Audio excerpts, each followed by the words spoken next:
What am I doing? I shouldn't be here. Look, my bloody hands are shaking and all. Where did she put that box?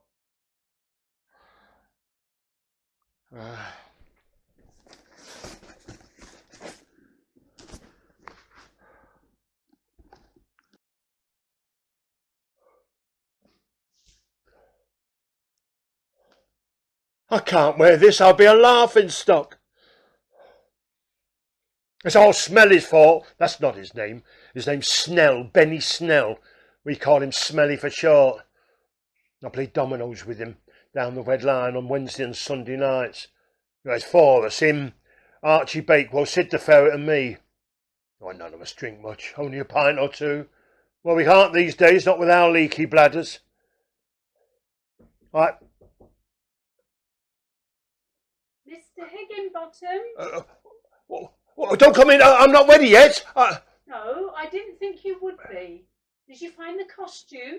It's in the box. Box? Oh, yes, yeah, I found it. Your predecessor was about the same build as you, so I'm sure it will be a good fit. Yeah, yes. Right then. We're running a bit late, so stay hidden till I come for you. You don't want to spoil the surprise, do we? Can I get you a cup of tea? Tea? No, I'm all right, thanks very much, Mrs. Henry. Right then, I'll be back in a few minutes. Take your time. That's Mrs. Henry, the woman who owns this place. Bloody Smelly. A few weeks ago he was ill, you see, and so Simon the fish played in his place. And we all know what a mouth he is.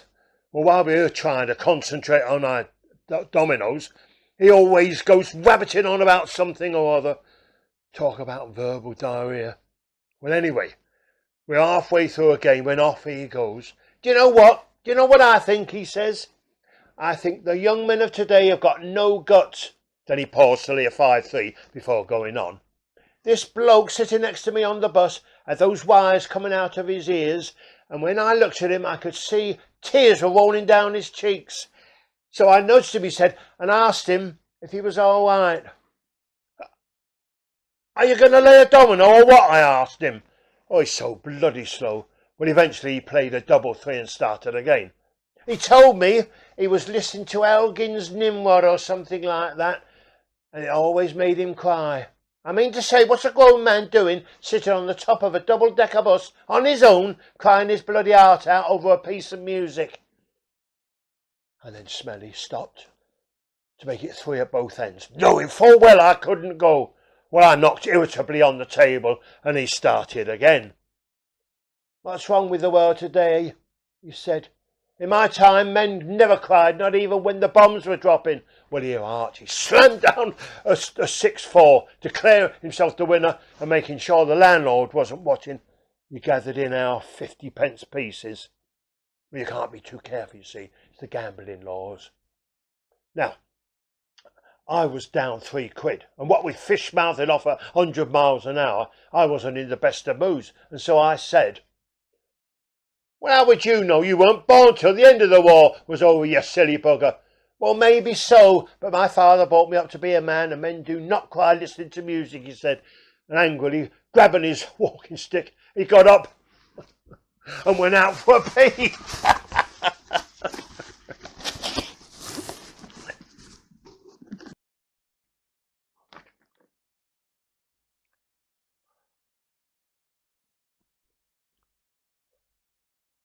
Well, when Fish had gone, Archie wagged his finger at us wisely and said, he may talk a lot of nonsense, but I have to admit he has a point. Did you know loads of men pack in their jobs and let their wives go out to work while they stay at home and see to the kids? Call themselves men? It isn't natural, Archie said. I totally agree, jumped in Sid. Women were made to give birth and look after babies. Oh, and sob their hearts out at funerals. Men are tougher. That's the natural order of things. You're right, muttered Archie. Men aren't equipped to play the housewife. You'd never catch me cooking or looking after kids. Well, no me, I said. Well, that's 'cause you haven't got any kids, threw in Sid, and that really got up my bloody nose. Well, that doesn't stop me having opinions on parenting, I said, and seeing to children is not a man's job. No, he's crying on public transport, threw in Archie. Well, we all nodded our heads in agreement. As Archie started to shuffle the dominoes, Fish came back. When he reached the table, a young woman we know called Jen walked towards us, shaking one of those charity tins. She's often in here, collecting for the children's hospice down the road. Well, we gave her our spare change, but just as she was walking away, she turned to Fish and said, "I don't suppose you'd consider being Father Christmas for us?" "Well, what happened to your regular Santa?" I asked her. "Oh, he had to give up. 98 he was, but the older he got, the worse he got. He drank a bit. People were beginning to notice," she said. "Go on, Fish, do it for me." Oh, Fish laughed. "Not me, love. That'd mean flying over rooftops in the dead of night, and I need my beauty sleep." And he turned to us, a supercilious smirk on his face, expecting us to laugh. "Beauty sleep? Yes, you certainly need plenty of that, Fish, because you're an ugly bugger," Sid replied, and we all laughed. "No, I'm serious," said Jen. "We need a volunteer to give Christmas presents to the children. It's really easy," she said. "We provide the costume, and all you have to do is sit in a chair and hand them out. We'd be very grateful." And she looked at Fish, all sad-eyed. "I've no doubt you would, but I'm sorry. You'd never find me in hospice," Fish blurted out. "They're miserable places where people go to die." Well, Jen's face turned bright red. "No, they are not," she said, and for a moment I thought she was going to burst a blood vessel. "The hospice is a bright and cheerful place where children go to be happy. It'd do you good to come and see for yourself." "Me?" Fish looked at me as if he'd been hit in the face with a wet kipper. "Me? Mixed with a lot of sick kids? Not on your Nelly," he said.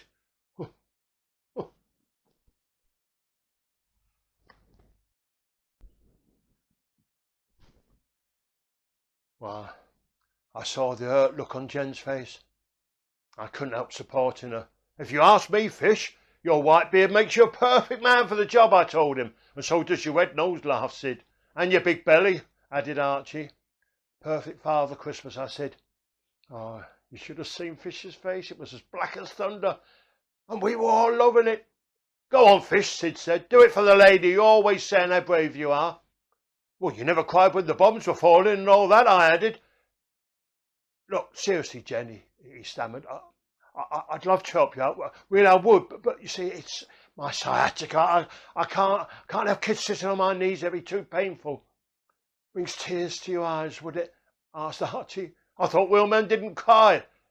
"Look at him. He's scared," Sid taunted. "Of course I'm not," muttered Fish. "I told you I'm not a well man." "Well, I thought you were brave," I said. "Afraid of nothing. Surely a few kids don't frighten you." Fish looked straight at me. "You do it then." "What?" I asked. "Well, you were just saying you know all about kids." "No, yes, you were," said Archie, and Sid backed him up. "He's right, you were, Des," he said. "No, I wasn't. I said, look, what I said was..." But Fish didn't let me finish. Excuses. It's you scared now." "Of course I'm not scared," I said, "but..." "Then what's stopping you?" asked Fish. "Well, I would do it." I said, "Of course I would," but I told him, "But you see, the fact is..." I couldn't think of an excuse quickly enough, and before I knew it, Jen was shaking my hand and telling me what a nice man I was. Then off she went, rattling her tin, and I'm left holding a piece of paper with all the details, and them laughing their caps off. "Right," I said, "shut your stupid mouths," and I shuffled the dominoes.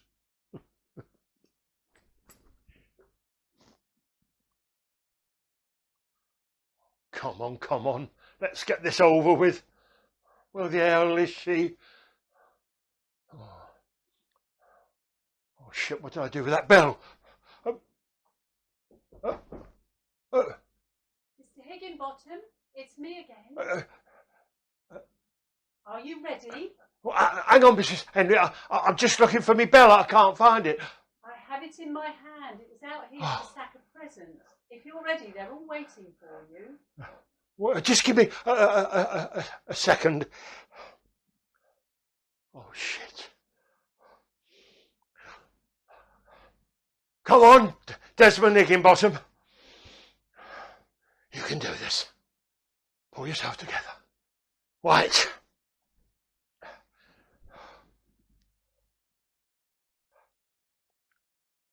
I have to say, I think that went well. Much better than I expected. You should have seen me. I walked down the hall past all the parents and the kids ringing me bell and shouting, "Merry Christmas, everybody," just like Mrs. Henry told me. And then I sat on this throne they'd made me while she introduced me, and then each kid came onto the stage in turn and sat on my knee. Well, Mrs. Henry stood next to me and made sure I got the right present from the sack and told me the names of each of the kids. Well, I was terrified at first, but I soon got used to it, and in no time I started to enjoy myself. I even managed to say things to them like, "Now, Lucy, you've got this present because I know you've been such a good girl this year," and things like that. Oh, one little boy was so frightened he wet himself, and so, cool as a cucumber, I knelt down beside him and told him not to worry and asked his mum to help me give him his present. The boy stopped crying. He held out his little white hand and smiled and stroked my beard. "He's never done that before." "Thank you, Santa," his mum said. I felt 10 feet tall. Another kid, a cheeky little bugger, Lenny they called him, tried to pull my beard off. Well, I wasn't having any of that. And I lifted him up and put him over my knee and pretended to spank his bottom. Well, everyone laughed and he giggled his head off, and he said he would behave himself. And so I let him sit on my knee again. Well, Jingle Bells was playing on the tannoy, and so Lenny and I sang it together, just him and me. I surprised myself, I did. And when we finished, everyone started clapping, and he threw his little arms around my neck and kissed me on the cheek. I wouldn't tell at the pub, but he put a lump to my throat, and I'll never forget the smile on his little face as he ran off to his mother. Yes, all in all, it was very good.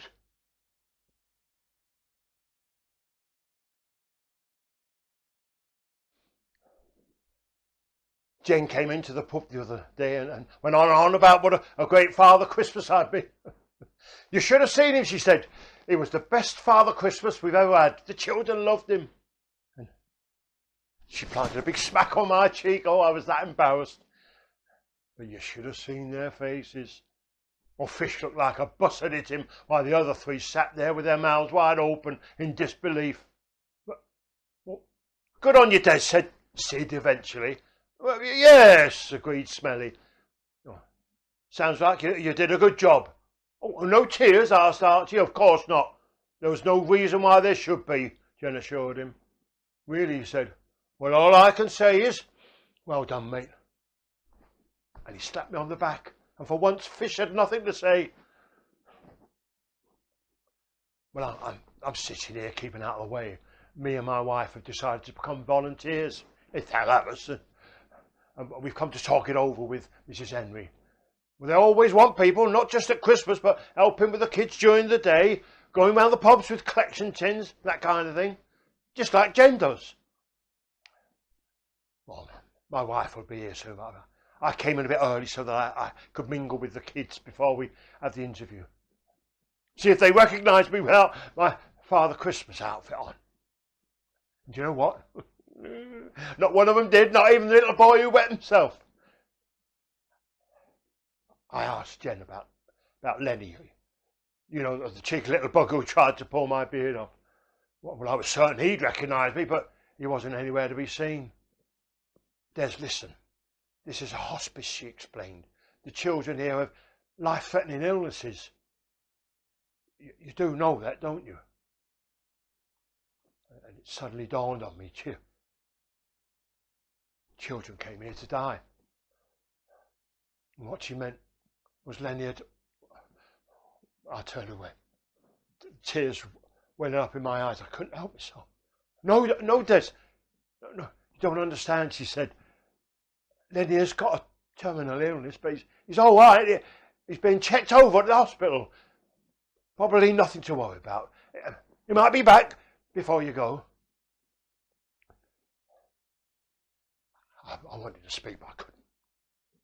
She took hold of my hand, smiled. "It's not hard in here, Des," she said. "It's true there are moments of sadness, but most of the time it's bright and cheerful place. You must have noticed there's lots of things going on. People are laughing. The whole place is buzzing, she said. Whatever happens, then you'll never forget the time he sang Jingle Bells with Father Christmas. Magic moments, this place is full of them.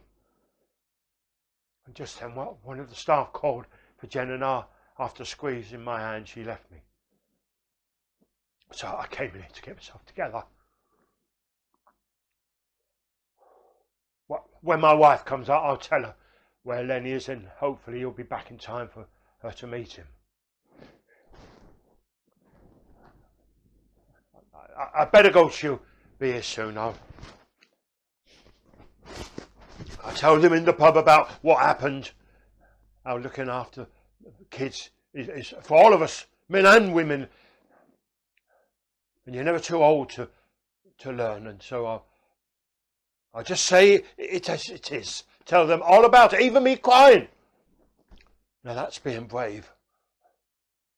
Maybe I'll be able to change a few minds about what a hospice is. Make them understand what heroes people who work here, men and women. And it doesn't mean you're soft if you cry when you're sad. Or that know that you can cry when you're happy too.